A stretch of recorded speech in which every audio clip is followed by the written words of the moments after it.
Good afternoon, everyone. Welcome back to LFP Farm Life. And today I'm going to do something that I'm quite excited about. It is going to be a honey berried cheese blintz.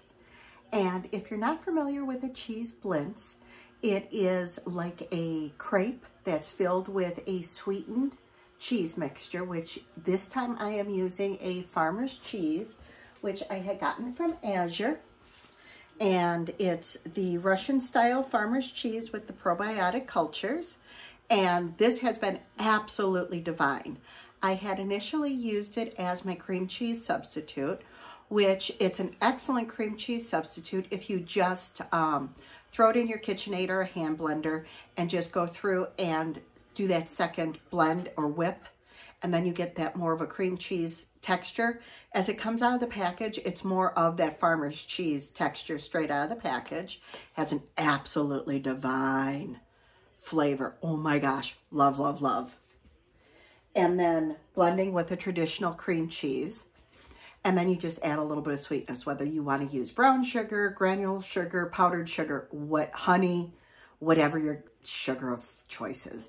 You toss a little bit of that in. You could do ricotta, you could do mascarpone cheese, you could do a combination, goat cheese, whatever your kick of cheese is, you throw it in, you blend it up, that's your cheese mix. And then you use a crepe style batter and you fill it with cheese, you fill it with fruit, or you put the fruit on top. And we're going to do the fruit on top since we're going to do a honey berry blend.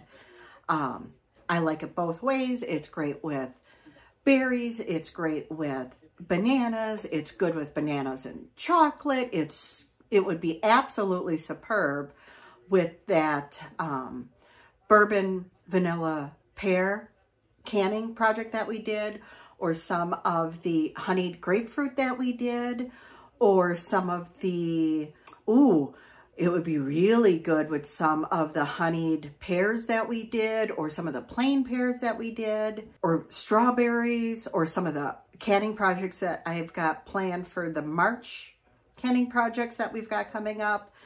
It's one of those really versatile things.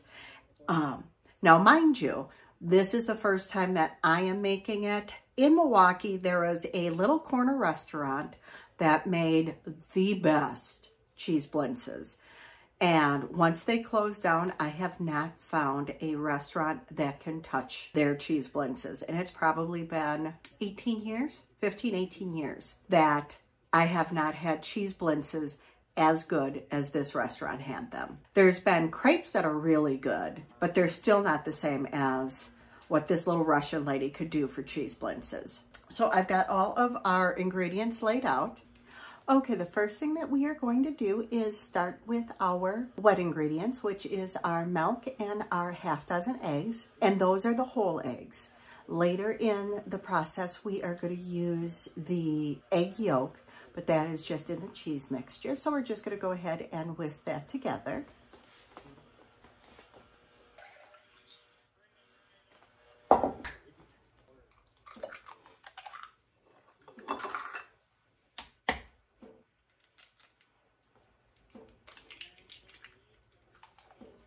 And then our quick whisk this up.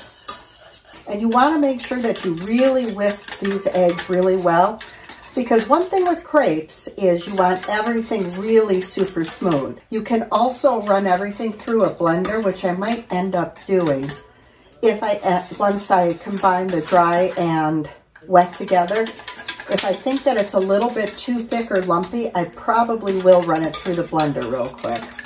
And then that way you wouldn't even have to separate your wet from your dry. You could just all lump it in together and whiz it up together with your blender. And for our sugar, we're going to need 2 tablespoons and a teaspoon, but I think that's divided. Let me double check. Yeah, we're going to need 1.5 teaspoons of the sugar for this portion. And a pinch of salt. And then I'm just going to run that through my sieve.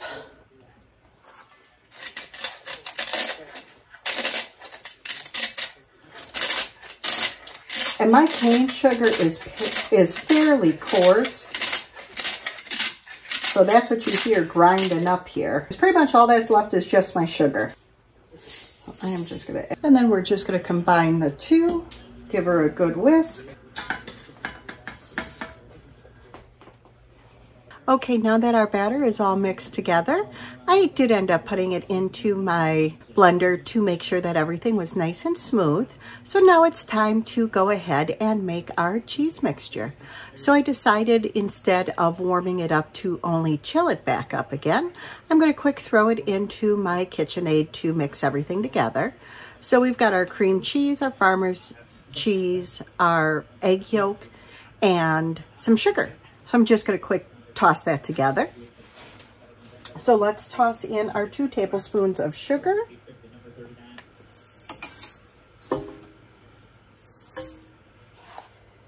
And some cream cheese.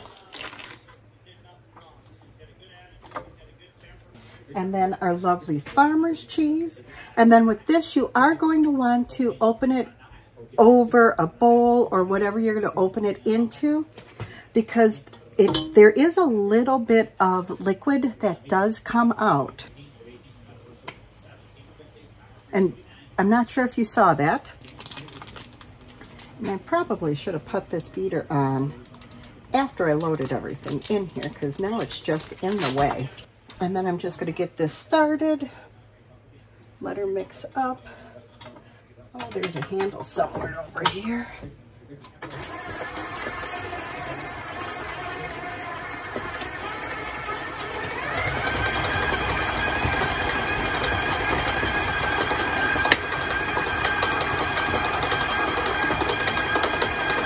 And then I threw that yolk in there.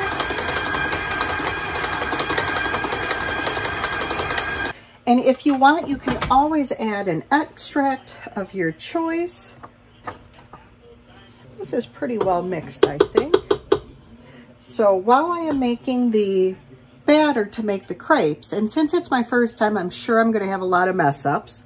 So I am just going to put this into a little bit of a batter bowl and put it in my refrigerator to chill while I'm figuring out what I'm doing with our batter. So let me quick do that, and then I'll meet you back at the stove.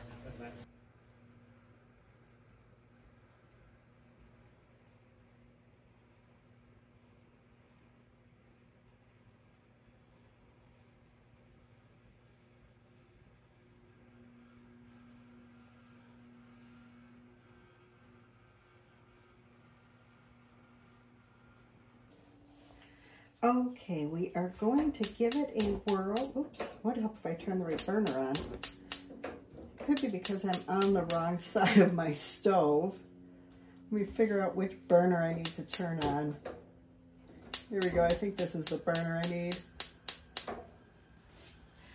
We are going to give it a whirl on doing our Blintz base, the little batter bit. And after I whizzed it through the blender, this is what we've got here.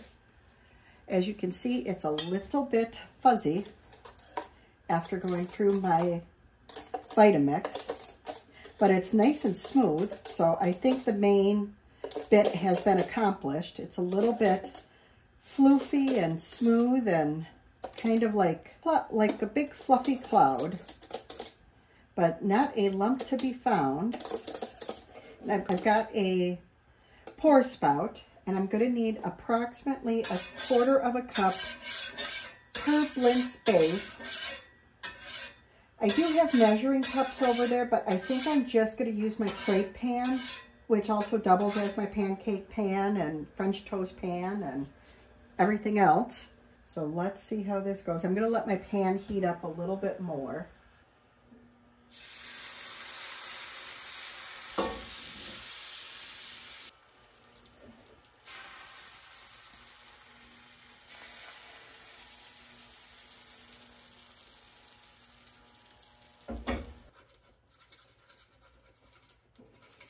Oh my word. Oh dear. Oh word. Yike. Oh, fubbles. Oh, fubble stubbles. Oh, oh. Oh my. I don't know how to. I don't know how to like unfold this. Like, do you just... Yikes. Okay, so anybody who has made blintzes at this point, how do you flip these buggers? How do you do this? Crepe makers, how do you do this? Like, how do y'all do this? Like,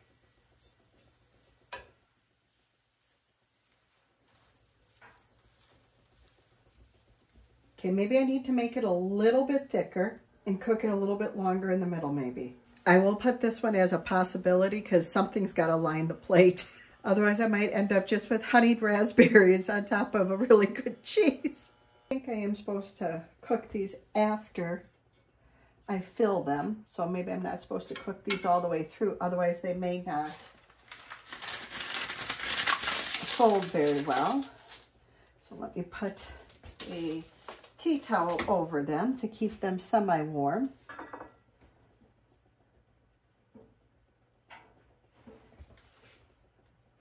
And maybe put a touch more schmaltz down. And maybe I'll start out on a low flame since my cast iron should be hotter.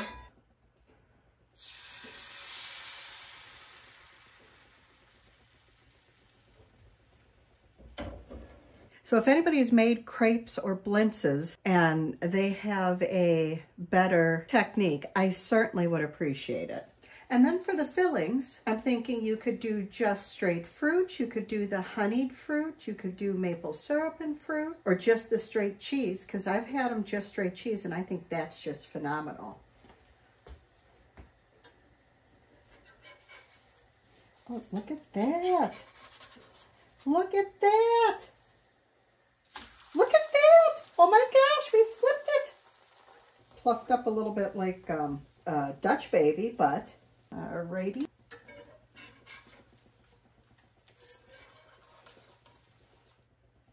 Work with you a little bit. There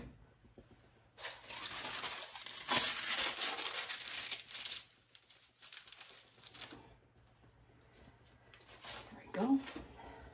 You know, it is very weird working on the wrong side of your stove. Does anybody else ever switch sides to their stove that they normally work on? Because my entire adult life, I have always had my work surface to the left, but I have noticed that it is just easier to get the angle that I need if I set the camera on my left, because the little plug-in for what I need for the electric is also on my left. And the cord does not reach if I try to put my camera on the right. So you all can either see what I'm doing or I can work, one or the other. So I am trying to work from the right. And as you can see, apparently I am a one-trick pony. I couldn't find the burner for my stove. Again, flip things over.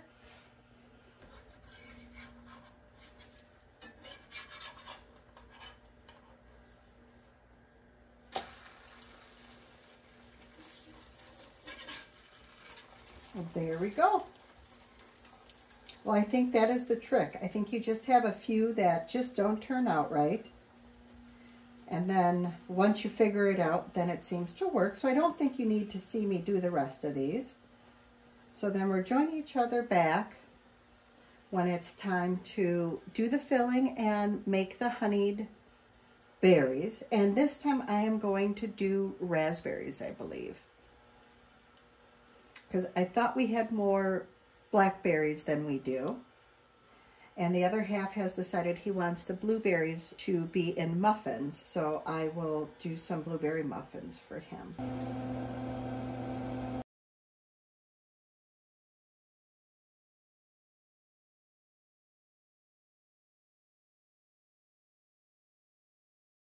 We have popped our blintzes into the oven. And we're now adding approximately a tablespoon of our azure wildflower and berry honey to liquefy in our pan.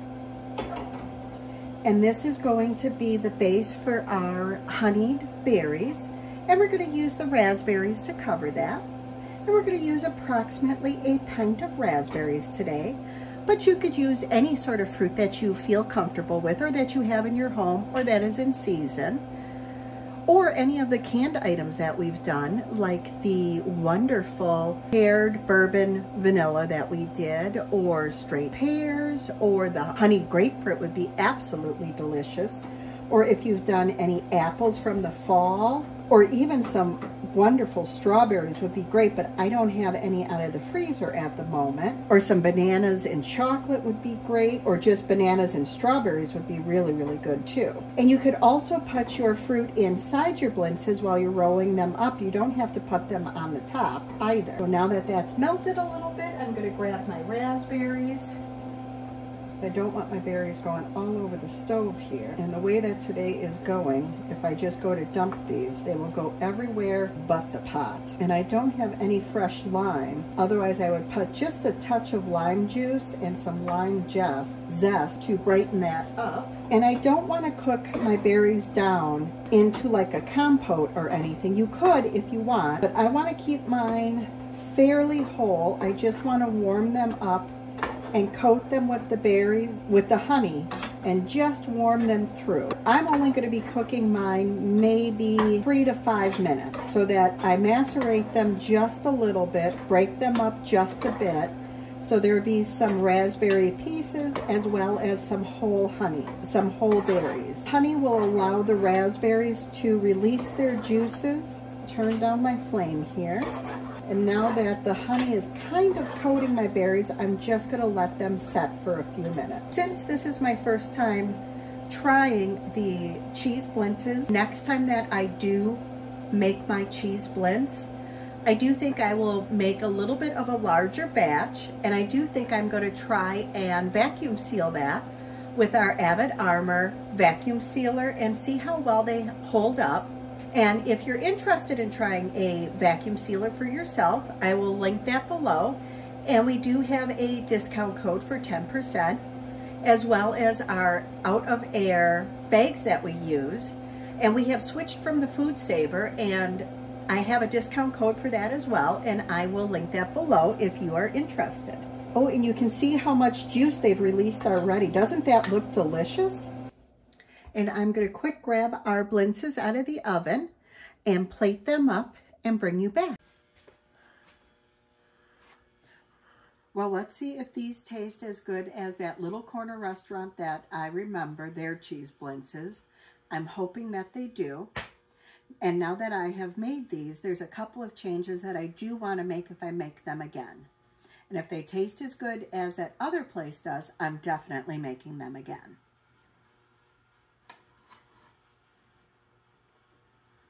Oh my goodness, these are really good. And they really weren't that hard. They were a little awkward while I was reading the recipe, but these really are not that hard. And once I streamline the process, they're going to be super easy. I'm going to make the dough in my Vitamix. I'm going to make the filling in my KitchenAid. And we are going to just go to town on this. These are really, really good.